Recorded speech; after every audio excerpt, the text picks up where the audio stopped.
Сәлем достар, сіздермен бірге жалпы тәжірибелік дәрігер Нұрманова Асия. Каналыма қош келдіңіздер. Егер сіз фиброаденома туралы білгіңіз келсе, фиброаденома қатерлі ма, қатерсіз ба, сол туралы және де фиброаденоманың асқынуымен қалай оны емдейміз, сол туралы білгіңіз келсе, менің видеомды соңына дейін қараңыз. Фиброаденома дегеніміз бұл қатерсіз ісік болып келеді.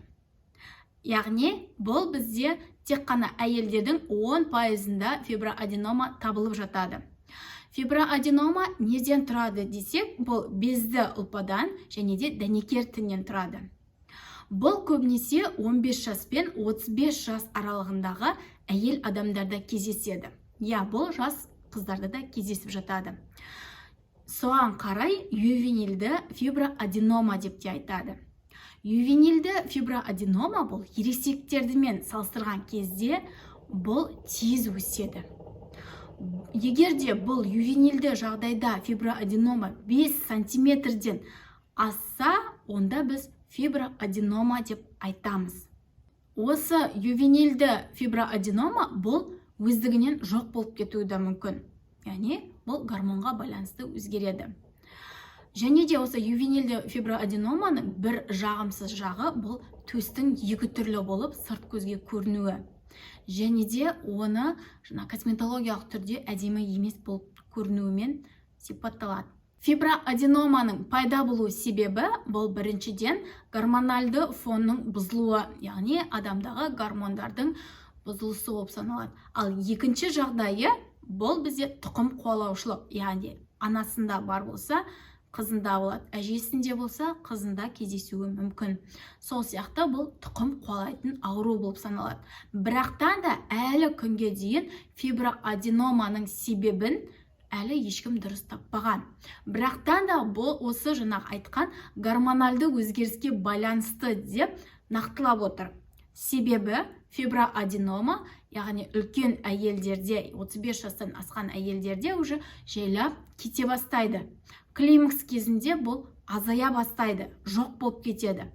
Осыған байланысты бұны гормональды өзгеріске байланысты пайда болатын ауру дейді.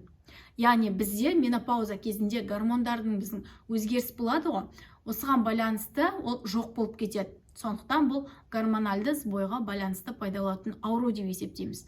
Бұл фиброаденома дегеніміз қатерсіз ісік. Біз фиброаденома екенін қайдан білеміз? Ең біріншіден төске пальпация жасаймыз. Пальпация жасау арқылы біз бөгде денені тауып аламыз. Яғни қатты болып келетін затты сеземіз. Одан кейін барып УЗИге түсеміз. УЗИде бізде фиброаденома деп айтса, бұл дұрыс емес. Яғни бұл тек қана УЗИ арқылы заключение қойылмайды. Бізде трепан биопсия деген бар. Трепан биопсия не істейді? Бұл ине сияқты сорып алмайды.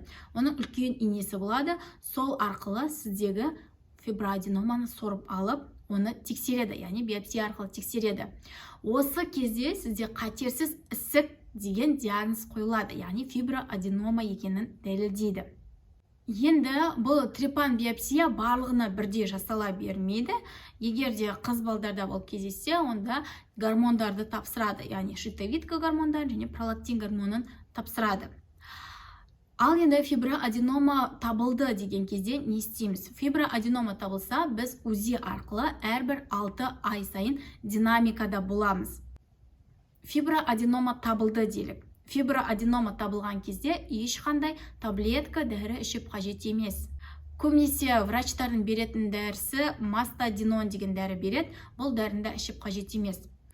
Фиброаденоманың тек қана бір ғана емі бар, бұл ем оперативті болып келеді.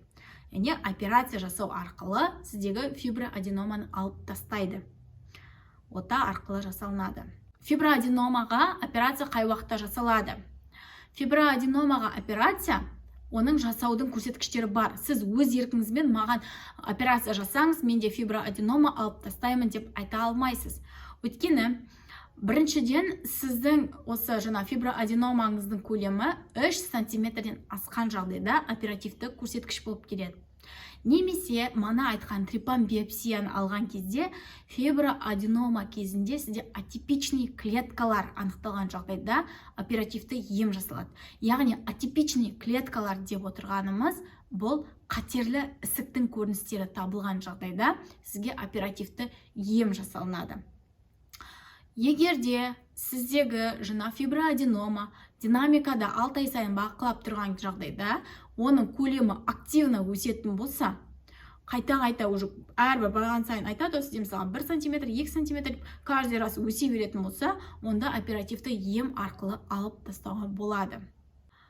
Және де кейбір жағдайда әйел адамдар өзінің жанының тыныштығы үшін сұрайды, мен осы фиброаденоманы алып тастайын деп. Сол жағдайда ғана врачтың көрсетілімімен, хирургтың көрсетілімімен ғана алуға болады.